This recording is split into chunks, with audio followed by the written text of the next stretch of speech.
We made it to the Ash River Visitor Center at Voyageurs National Park, and we're getting ready to go explore.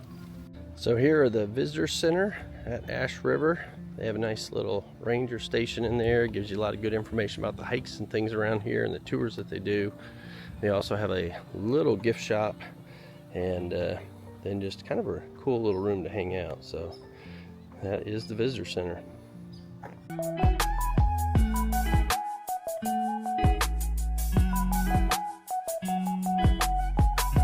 Voyageurs National Park is located in northern Minnesota near the Canadian border.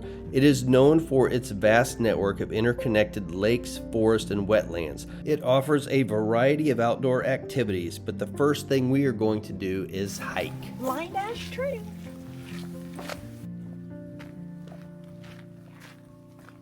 Blind Ash Trail is a popular hiking trail in Voyageurs National Park, known for its scenic views of Cavatogama Lake and the lush forested surroundings. The trail is about 2.5 miles round trip and offers a moderately challenging hike with some uneven terrain, small hills, and rocky sections. The trail winds through dense woodlands of aspen, birch, and pine, providing a chance to immerse yourself in the park's rich forest ecosystem.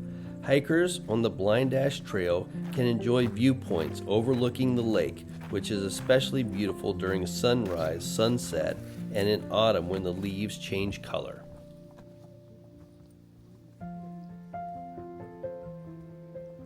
Well, so far on our trip through Minnesota, we really haven't had much mosquitoes or those black flies that everybody talks about.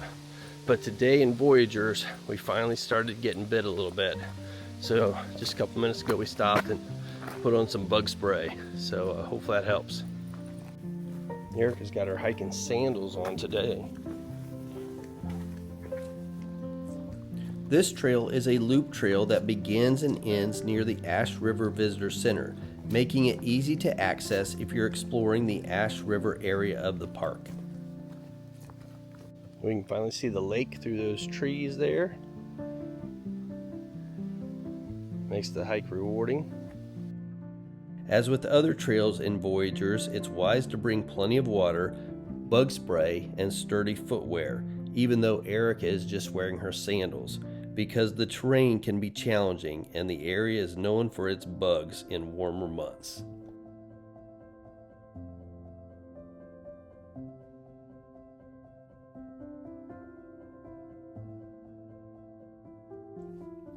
Efforts to preserve the area as a national park began in the mid-20th century, largely due to the work of local advocates who recognized the region's natural beauty and historical significance. After years of debate and careful planning, Voyageurs National Park was officially established in 1975. Since then, the park has been preserved and protected, allowing visitors to experience the same rugged landscapes, pristine lakes, and cultural heritage that have defined the area for centuries. Got some more lake views up here. Very pretty. The park now serves as both a recreational destination and a site of historical and cultural preservation, honoring the legacies of the Native American communities, voyageurs, and settlers who shaped its history.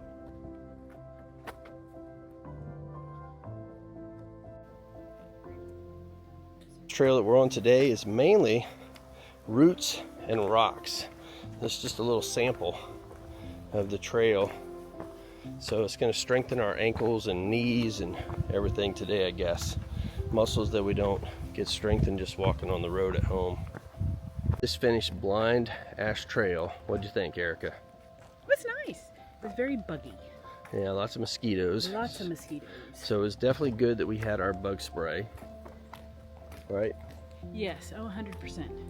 But my favorite part of the hike was I was in the lead and we were going by this big tree, and when we went by it I jumped back and screamed, and Erica was terrified. She screamed, she jumped, and I hit you. She then hit me. All right, so we're getting ready to take a boat tour at Voyageurs National Park. It is called Life on the Lake, Ash River. Eric is super excited. 2-hour cruise through these lakes, so getting pretty excited about it. Who has been to Voyageurs before? This cruise is led by a park ranger who gives you a lot of information about the lakes and rivers of this park, also talks about the animals and the history of this park, and she tells you about the people who lived here and made this park once their home. Voyageurs National Park is centered around 4 main lakes that form a vast network of interconnected waterways. These lakes are Rainy Lake, which is located on the northern boundary of the park, Cabatagoma Lake, which is situated south of Rainy Lake, Namakan Lake, and Sandpoint Lake. The Life on the Lake cruise offers a unique perspective on the park's natural and cultural history, highlighting how people have lived and worked on these waters for centuries. This guided boat tour takes visitors through the Ash River and parts of the interconnected lakes, offering both scenic beauty and educational insights into the park's ecosystems and history. The lakes of Voyageurs National Park create a unique water highway in the park, allowing visitors to explore the park primarily by boat. Many campsites, trails, and scenic viewpoints are only accessible by water, and one of these areas is the I.W. Stevens Resort.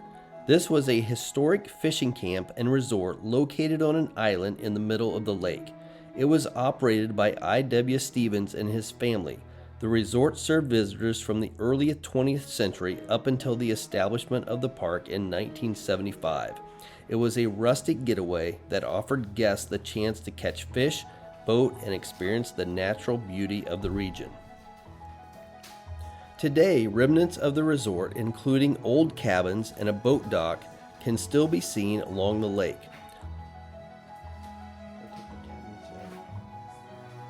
And then apparently there is a root cellar down here.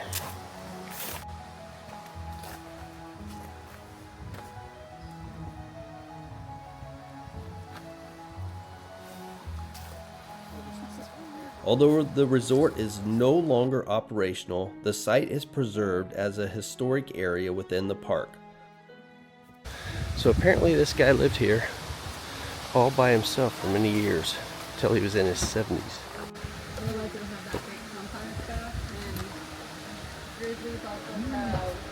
What's in there? Well, let's go. I'm not going in.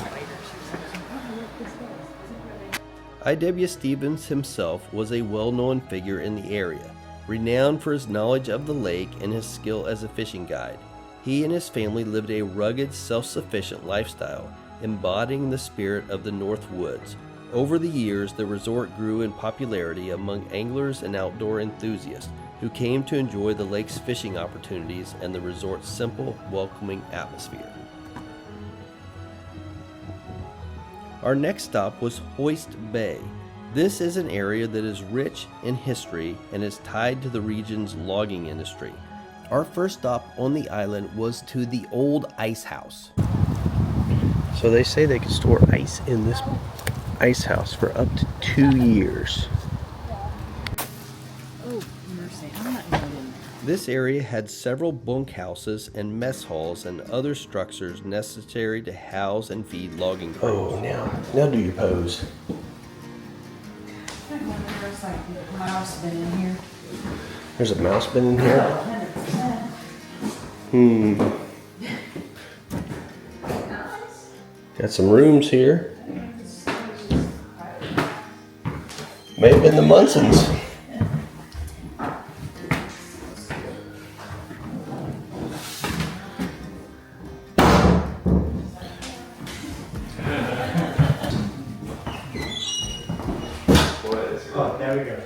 In the early 20th century, Hoist Bay served as a logging camp and a bustling hub for the timber industry, with a large steam-powered hoist used to lift logs out of the water and load them onto rail cars. But after the logging industry declined, Hoist Bay transformed from an industrial hub to a scenic recreational destination, and the Munson family turned this area into a resort. But after our cruise ended, we left Ash River Visitor Center and headed to Rainy Lake Visitor Center. It is about 30 miles away and takes about 40 minutes depending on traffic and road conditions. Tree fell down in the middle of the path. Erica's going to try to move it. Oh, she's giving up. Nope, she's going to try to move it again. It's a hazard. Look at that. She could get a job here as a park ranger. This is the Rainy Lake Visitor Center here at Voyageurs National Park. It's closed now, so don't get too excited. We're not going to be able to go inside. This is the Oberholzer Trail. This is named after the guy who was responsible for getting this to be a national park. He fought for decades to make Voyageurs into a national park. And along the trail, we ran across several of these medium-sized brown birds that were on the ground. And if you know what they are, leave a comment below and fill us in. Well, that's a wrap on our adventure through Voyageurs National Park. From the stunning waterways of Rainy Lake and Cabotagoma Lake to the fascinating history of the Voyageurs and early settlers, this park is truly a hidden gem in northern Minnesota.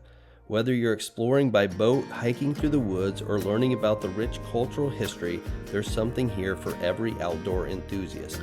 If you enjoyed this video and want to see more travel adventures like this, don't forget to hit that subscribe button and give us a thumbs up.